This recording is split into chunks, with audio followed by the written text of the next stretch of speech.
Bà sụt đấy bom ôn tiếng Orkney ngày đi đáy khiêm trọng bằng hai bom ôn tiếng Orkney nơi rụng biếp cầm nọt xâm lấy nơi lơ Telegram bà chắc là mấy cầm nọt xâm lấy nơi lơ Telegram rồi bao giờ bán bom ôn tiếng Orkney trôi mà can cavity Telegram máu bà rủi hai bom ôn trôi từ can sân nhà tre bay nơi khang lơ này máu bà rủi hai bom ôn trôi máu vô biệt tha sitting và mà đo cái này ní bóng ôn vô biệt tha notification and sound và bóng ôn cho cái này đã rụp cần đằng đằng móc và chẳng sầm lấy cứ tha miền bay sầm lên và sầm lên tí mỗi nó cứ đã tha private chat nó cứ tha ban đây tha dương chat rồi việc mà nè to lưng mà nè và hay ở trong này TP ní cứ group ban đây tha cứ tha sầm lấy nó không groupក្នុងក្រុមនេះគឺថាមិនមែនបងប្អូនកំណត់ហើយវានឹងឡើងទៅក្នុងក្រុមទាំងមូលរបស់យើងទេគឺថាវាឡើងសម្រាប់តែបងប្អូនម្នាក់ឯងទេបាទហើយ channel នេះក៏ដូចគ្នាដែរគឺថានៅពេលដែលបងប្អូនកំណត់សំឡេងមកគឺវានឹងឡើងតែសំឡេងដូចថាបងប្អូនកំណត់សំឡេងបែបណាវានឹងឡើងតែសម្រាប់បងប្អូនតែម្នាក់តែប៉ុណ្ណោះនៅក្នុង channel ទាំងមូលគឺថាមិនមានទេបាទចឹងឥឡូវនេះគឺថាយើងចូលទៅកំណត់នៅក្នុង private chat មកបាទអញ្ចឹងបងប្អូនមកយកពាក្យថា sound បាទនេះបាទអញ្ចឹងនៅពេលដែលបងប្អូនចូលមកដំបូងគឺថាវាដាក់ថាវាកំណត់ឲ្យយើងគឺថាសំឡេង default នេះតែម្ដងឥឡូវនេះបងប្អូនចង់បដូរសំឡេង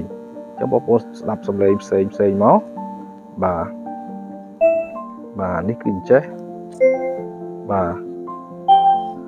យើងបងប្អូនសាកស្ដាប់មើលទៅបងប្អូនចង់បដូរដាក់សំឡេងមួយណាបងប្អូនបដូរតាមចិត្តបងប្អូនទៅ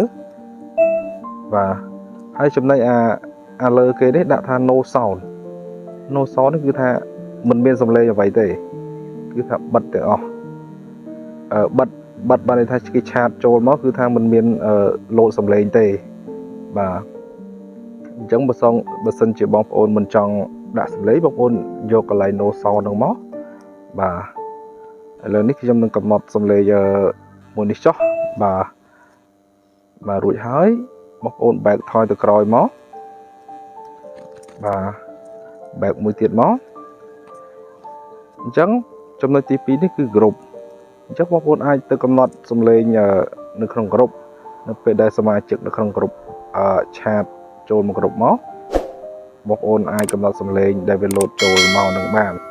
បាទបងប្អូនចូលមកបងប្អូនចូលកន្លែង sound ទៀតមក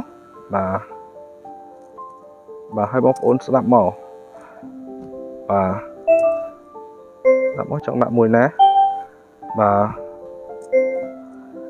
ទហើយដូចគ្នាកន្លែង no sound នេះបានន័យថាបើមិនចង់ឲ្យវាឮសំឡេងអ្វីទេបងប្អូនយកកន្លែង no sound នោះមកបា